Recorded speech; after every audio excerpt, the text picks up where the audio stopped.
Hi, this is Anthony. Welcome back to my show. Today I'm looking at some recent viewer comments that have been posted publicly on my channel in response to videos that I've done concerning the skyjacker known as DB Cooper. But before I jump into viewers' comments, I want to give a couple shout outs to some important channels. My current Guilty Pleasure channel that I'm able to run all the time when I'm sitting in my home office working is one called Black Box Radio. I've just found this one in the last week or so, and the creator of this channel discusses a lot of information about the California serial killer called the Zodiac, as well as occasionally covering DB Cooper or Jack the Ripper and other mysteries. If you've not encountered this channel yet, please check it out, and of course, please subscribe to that channel. And by the way, if you haven't already subscribed to my channel, I would really appreciate it if you just hit that subscribe button. Thanks. Another one of my very favorite channels is the one that Drew Beeson does, and on occasion I'm able to come across it when it's live, and if I leave comments, Drew responds to them. He covers a lot of very mysterious topics, and while he and I don't agree 100% on everything, I still think that he has some very good thoughts and perspectives to bring to these cases, so check that out and subscribe to his channel also. Okay, let's jump right into comments from my viewers. The first one is a lengthy comment of 3 paragraphs from Caleb Williams. Mr. Williams writes in the first paragraph, "You're ignoring that the FBI agents who were sure McCoy was Cooper addressed the nicotine stains as likely being mistaken from heavy makeup on his fingers that he applied to his face to make himself look both older and not necessarily fully Caucasian. Ultimately, there were several improvements to the hijacking that McCoy made that were small mistakes DB Cooper made, which suggests that he was fine-tuning his MO, such as putting a piece of masking tape over the cockpit door peephole and being specific about where the plane refueling truck had to park. Most of all, though, McCoy stated, Cooper probably lost most of the money when the parachute deployed, something that only the perpetrator would have known and something that wasn't proven to be correct until 1980, 6 years after McCoy was dead, because the FBI had removed the zippers from the duffel bags holding the money, a fact not released to the public until the 1980s. Okay, first of all, like you, I was convinced that McCoy was Cooper when I first saw the first part of Dan Gryder's homemade documentary. It seemed reasonable, and what was shown seemed to make sense. I posted my own take on it, stating that I was convinced by Dan that the book, The Real McCoy, solve the case. However, after I posted my video, which is still up, but I'm not going to encourage people to watch it, a number of kind viewers pointed out significant problems, and I no longer think that McCoy was Cooper. Now, let's remember that there's only really one FBI agent who thinks that McCoy was Cooper, and as you can see from the book, he's not even really the co-author, but the researcher. The other author of the book did not work for the FBI. It is true there are at least a few similarities between the cases, but that's true of Cooper and all the other copycats that came after him. The main similarities was the type of plane and how it was exited. Another similarity is where the hijacker wanted the fueling truck to park, but as I point out in a number of my videos, anybody who gave a thought to it would have the fuel truck parked in the same location because you would want it as far away as possible from the plane, which was fueled from the front, but also within line of sight of the hijacker so that they could make sure that no FBI agents dressed as fuel technicians could get close to the plane. And in fact, during the McCoy case, it was reported that a number of the plane refueling staff had dress shoes on, indicating that they were probably FBI agents. But what are the differences? Cooper was thought to be between 45 and 50. McCoy was 29, although I agree he looked older. Whether or not one or both of them were wearing costumes, it is agreed upon without doubt that McCoy had ears that stood out prominently, evidently earning him the nickname Dumbo. People argue that McCoy must have pinned his ears down somehow during the Cooper case. There is absolutely no indication that this was the case. As far as Cooper's ethnicity, he was described as potentially being Indian, that is Native American, or perhaps Mexican, or at least having darker skin, not the light-skinned Caucasian that we assume he was from the black and white line drawings. It is possible that he used dye to give a false impression of his ethnicity, and that is what the stains on his fingers indicated. It's possible, but if so, he had to put the dye on prior to getting on the plane, and one would think that he would be a little bit more careful getting too much dye on his fingers. McCoy, on the other hand, was reported to have put on a garish disguise in the bathroom of the plane, and when he exited the bathroom, some passengers realized that he put on a disguise as an attempt to hijack the plane. Perhaps the biggest difference between the two is Cooper was reported to generally be very calm and had a couple alcoholic drinks and smoked a number of cigarettes. McCoy's behavior during his known hijacking was described as very erratic, the complete opposite of Cooper's behavior. That should be almost a smoking gun to indicate that the two individuals were not the same. Some people argue that he intentionally behaved that way to throw off investigators so they wouldn't connect him to the Cooper hijacking. Again, that doesn't make a lot of logical sense. You can't argue that the two were the same because they had a similar MO, and then argue that they were the same because they behaved differently intentionally. As far as other details and clues, these need to be treated with caution. What evidence do we have that both of them used the same type of airline documents to write their messages on? This seems to be coming from the book, but quite frankly, I have some concerns about the veracity of the authors of this book.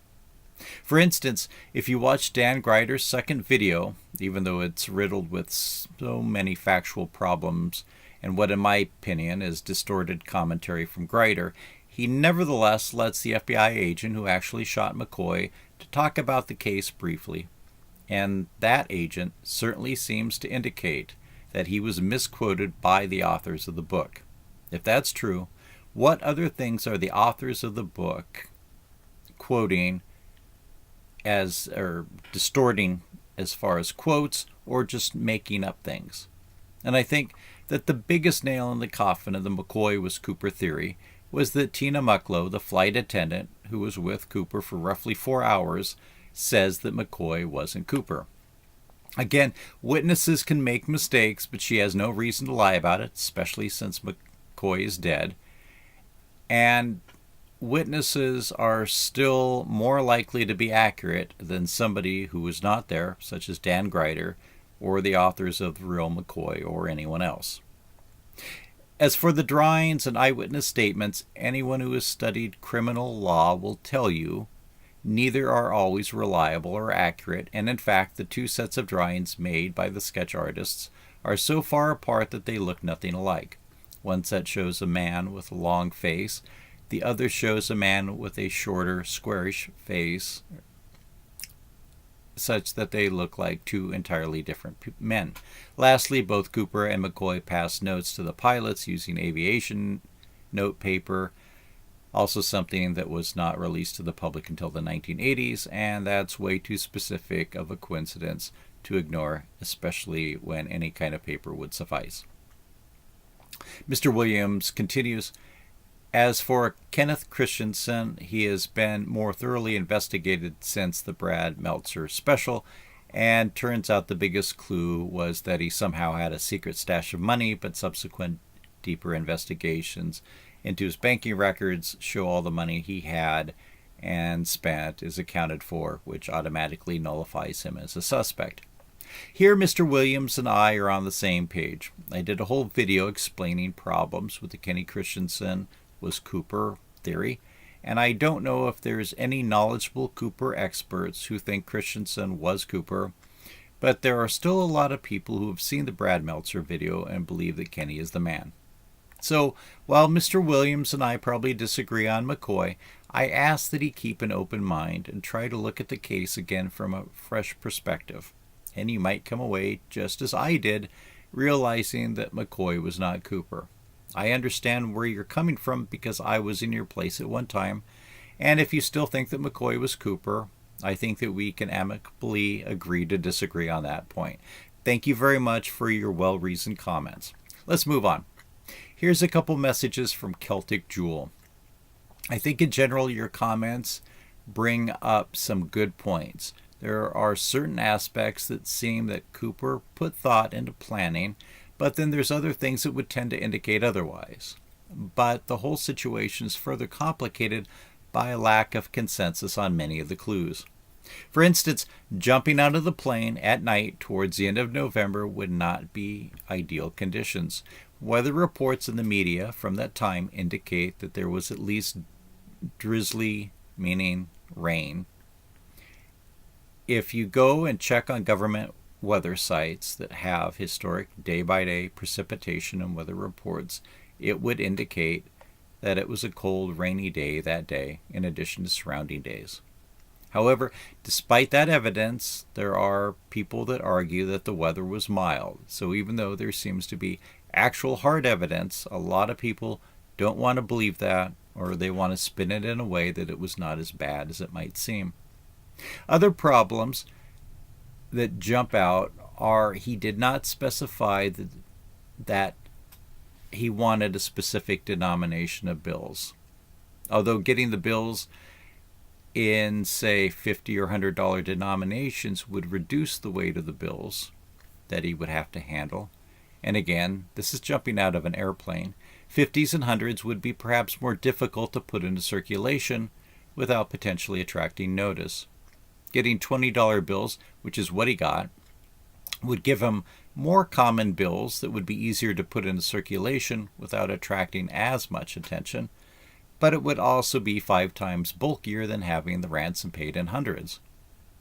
And what's to say that they wouldn't have given him tens, which would have doubled the weight from what he ended up having? And we have to remember that this was the evening before Thanksgiving.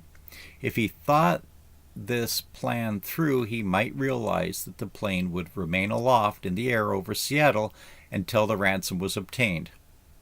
You would also further realize that by the time the banks were probably closed for the day and wouldn't be open the next day. So therefore, the FBI would have to obtain $200,000 in cash from one or more Seattle banks after they had closed and employees had gone home.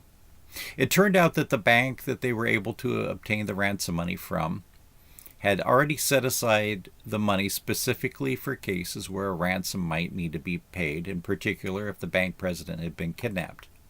But just imagine if the money would not have been put aside and the FBI would not be able to get it in a relatively short amount of time. So, anyway, once the money was obtained, the plane landed, the passengers departed, it was refueled, and then it took off from SeaTac, headed south. At approximately 8:13 p.m., it's believed he jumped from the plane, but you have to remember that since the plane was flying southward, he was on the aft stairs facing north. No matter what the weather was, it's believed that there was cloud coverage at 5,000 feet, so it's unlikely that he'd be able to see the ground or see exactly what was on the ground very clearly. I think that it makes sense that he waited till he could see the lights of Vancouver and Portland. If you're not familiar with the area, Vancouver, Washington is on the north side of the Columbia River, and Portland, Oregon is on the south side. The FBI originally believed that he jumped farther north. This certainly is possible, but you'd be jumping in a fairly heavily forested area, although you'll have people that argue with that description. But even if you did land in that area and you didn't get caught up in a tree, you're still probably going to have to walk a ways to get back to wherever you're going. If you jump closer to the Portland-Vancouver area, that would make getting away easier, and it's certainly possible that whomever Cooper was living in the area at the time. I think that it's unlikely that he had an accomplice on the ground. He didn't know exactly what route the plane was taking. He originally asked to go to Mexico City and was told that the plane couldn't fly that far without having to stop in Reno first to refuel. And again, this was at a time when there were no cell phones that you could call your accomplice on to come and pick you up. And I actually think that there's a good likelihood that Cooper perhaps just ended up in the Columbia River and perished. I don't rule out the possibility that he survived, but I don't think that the fact that no body was found in the Columbia or any place else proves that he necessarily survived. As far as the money that was found in 1980, almost everything about that is in dispute. People argue that the diatoms found on some of the bills would indicate that they did not go in the water at wintertime when the skyjacking took place, but rather at a different time of the year, indicating that it was placed at a much later time, perhaps. Some people believe that some or all of the ransom ended up in the Columbia and then was dredged up and deposited on the beach, which is called Tina Bar. I think that that's probably the likely explanation, but there's a lot of people who dispute various aspects of that. Some people think that it was planted there perhaps shortly before it was found. I think that it's clear from the decomposition of the bills that they had been in the water or buried for quite a bit of time. And I don't see it as being logical that somebody buried them in shallow sand hoping that an 8-year-old boy would find them to create some type of alibi or explanation for the skyjacker. The bills would tend to indicate that some or all of the money ended up in the river, perhaps with the skyjacker, since the bag that they were supposedly in was tied to Cooper, according to the flight attendant. So that would indicate that the skyjacker did not survive. But again, I'm open-minded on that. But if the skyjacker did survive and he retained most of the money, was it ever put into circulation? For a long time, I thought that there was no chance that it had entered circulation. I thought that because there was a reward, that there would be an incentive for people to look for the bills, or that when the bills circulated and eventually wore out, before they were destroyed by the Federal Reserve or the Treasury, that somebody would check the serial numbers and they would find that they'd been from the Cooper ransom. It's my understanding now that this is not something that happens when bills are destroyed after they've been worn out. And because the list of bills provided by the FBI to banks and casinos and other places had the bills in the order that they were placed in the bundles and not in the numeric order, it would be an extremely time-consuming exercise to go through 26 pages of random serial numbers to see if a particular bill belonged to the Cooper ransom. As far as the FBI, a lot of people argue that it was a black eye for the FBI that they didn't solve the Cooper case, or that they were trying to protect Cooper for whatever reason. I don't believe that either of these arguments are true, and I've gone over these many times in other videos. But the FBI, if you read the hundreds of pages that have been released, is clear that it was chasing all kinds of leads in the Cooper case. And you have various books written by former FBI agents about the case, and they don't seem to think that the FBI knew who the person was and was trying to cover up something. Not long after this, the FBI was investigating the vice president, Spiro Agnew, for corruption. They didn't try to protect him.